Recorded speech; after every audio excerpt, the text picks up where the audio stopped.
Marriage is a covenanted relationship between a man and a woman to advance the agenda of God.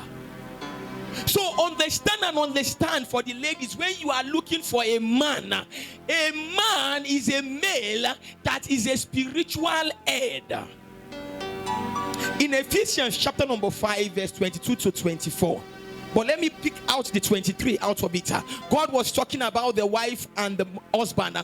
God said to the woman that you submit to the husband. He said, and that the man is the head of the woman, as what? As Christ is the head of the church. Christ is the priest, high priest of the church. Christ is the spiritual head of the church. So the man is supposed to be the spiritual head of the home. I've seen lots of marriages where men delegate that spirituality of the home to the wife. She is not designed to be here. So if you are married and you know that you are a woman, you are the one doing the spiritual things, know that there is problem. Better start pinching Oga. Oga, take your job. You are supposed to be the spiritual head of the home. And if you are a young girl, you are not married yet, better know that you need a spiritual head to form a home with. Why? Because of the days of troubles. See, Jesus was teaching and he said, if you build a house upon the rock and you build a house upon the sand, he said both the house on the rock and the house on the sand, same thing will happen to them. Storms will come, flood will come, wind will come. Against the house upon the rock, against the house upon the sand, storms will come, flood will come, wind will come. Against both, it is the foundation that will keep them standing. Understand that every home will be tested. Be it a Christian home or not a Christian home, be it the home of a pastor or not a pastor, be it the home of a born again or not a born again, be it the home of a church comer or not a church comer, be it the home of a white man or a black man. You see, trouble is not racial. The devil is not racial, otherwise we say he will be in Africa alone because they will bribe him in abroad and he will come here and just be disturbing us. Devil is everywhere. Storm will come against every home. If you are unlucky to already be married to a male that is not a spiritual head, better get this understanding and start working towards it. You see, the first thing Adam knew was God. Any male that is married and does not have a deep relationship with God is a headless head. Young ladies, don't marry a headless head. See how the Bible puts it in that Ephesians 5 in the 24. It says the man is the head of the woman and Christ is the head of the man. The man that will be your spiritual head must have head. If he doesn't have head, is a headless head. And if you have a headless chicken leading you, know that you are going in a zigzag direction. That marriage, that family is in trouble. You see, when you are married to a man that is a true spiritual head, it will be like the Job. You see, the mistakes of the wife, the mistakes of the children, Job is always sacrificing for them. When the storm came, when the wind came, when the trouble came against Job's family, because he was a spiritual head, at the end of the day, they became better off by it. Somebody understand. Young ladies, understand. Don't just look at the physical beauty of a guy and say this one a man. Hey, to be man past physique. He's gymming. Is it gymming his head? Is it gymming his head? Is it gymming his spirit? He's gymming. You know that your boyfriend is gymming. He has muscles. But do you know about his prayer life? Do you know if he has a fasting culture? So what is the second dimension of a man? He must not just be your spiritual head. He must be your husband. This male that is entitled now to get a woman must be. It is not when they put ring in your hand that makes you a husband. Understand that this ring thing is Western. The ring does not make you a husband. You become a husband before you marry. Who is a husband? Open to your Ephesians chapter number 5 again. In the verse 25, it says, husbands, love your wife. See, understand that you need a man that is capable of loving. And this is where we will shock some of you, because we always think that loving is that feeling you have when you see the guy, your heart is doing yes, it's good, but it's not enough. That's not love. To love is to nurture. You see, the first thing God gave Adam after knowing him was the gardener. God said to Adam, he said, tend this gardener, learn to love this gardener. You see, if a male has love in him, he will nurture you to become bigger than he met you.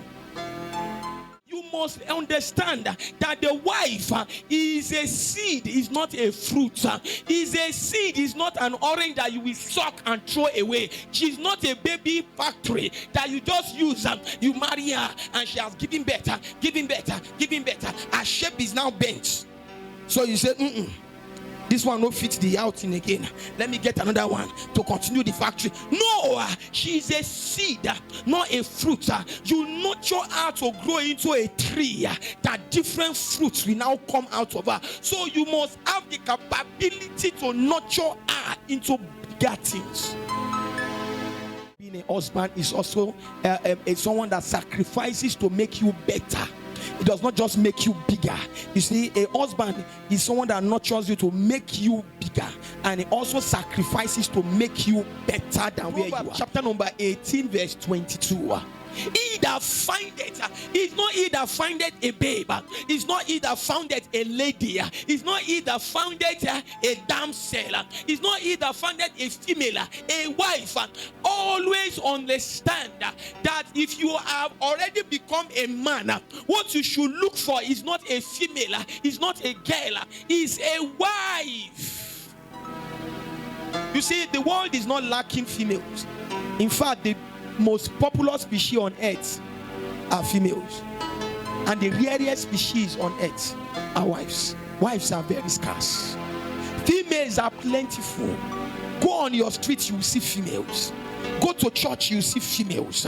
They are more than males. Go to disco hall, clubs. So females are everywhere, but wives are scarce. That's why the Bible says, he that findeth a wife has found a good thing. What it means, that good there is a successful thing. You have found something that will give you exponential increase. So the male that are married, is it a wife that you found or a female? What you found, is it giving you exponential increase, or is now becoming a tormentor in your life? How many of us remember what we read in Judges 14? So what are we going to call the lady that Samson found? Samson found what? He found a female. See, when you stay female, it's only males that will find you. Men look for women. Husbands look for wives. Women that are not just clothed with their lovely hair. They are not just clothed. Their beauty does not only come from the outside. It's not by lipstick. It's not by jewelries. You see, the Bible says they are clothed with inner beauty. It is the secret of the Sarahs. It is the secret of the Abigail. And dear ladies under the sound of my voice that are ready to be clothed by the inner beauty. The first thing you must become is a spiritual helpmeet. A Zipporah, a woman that can get the temperature, the spiritual temperature of the home, even if the man does not get her, to weigh the disaster. Moses would have been killed even before he returned back to Egypt to save the people, because he was going with an uncircumcised male. Why God has said there is a covenant that we have entered. Circumcision is the bond. The second thing you must become, second dimension of a female that must become a woman in order to get a man, is to become a wife. Is to become what? A wife. In Ephesians chapter number 5 verse 33, the Bible says in the part B that women, wives, respect your husband. If you go check that word respect, even in your dictionary, it says it is something that is worthy to be esteemed. The Bible says that the wife should submit to the woman. You see, to respect is to honor. Let me say something to each and every one of us seated under the sound of my voice, especially to the females that want to become wife, and to the one that already married and still want to become true wife. You must understand that there is a king in every male you are seeing. You see, it takes a true wife to bring that king out. You see, you must validate this man. If you see a man that comes into your life, to be a true wife is to validate. See, what men see matters a lot. What women hear matters to them. That's why husband must massage, nurture the inner babe in their wives, and the woman must understand that what he sees matters. If you respect him, he's seeing it. If you don't respect him, he's seeing it. How valuable do you take him? Is it because he's broke? Men understand that a woman, a female that is a true wife, is the one that will see a king in you while you are still wearing rags. The one that it is not by your car, it is not by your shoes, by your designers, it is not by your the one that can know that I'm not seeing you on television, but there is a vision that you carry that can take us all and put us inside that television.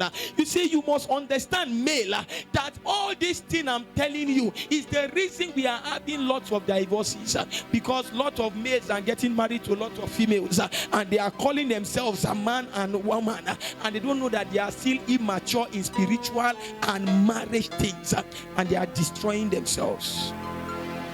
So you must do what? You must honor. To respect is to honor.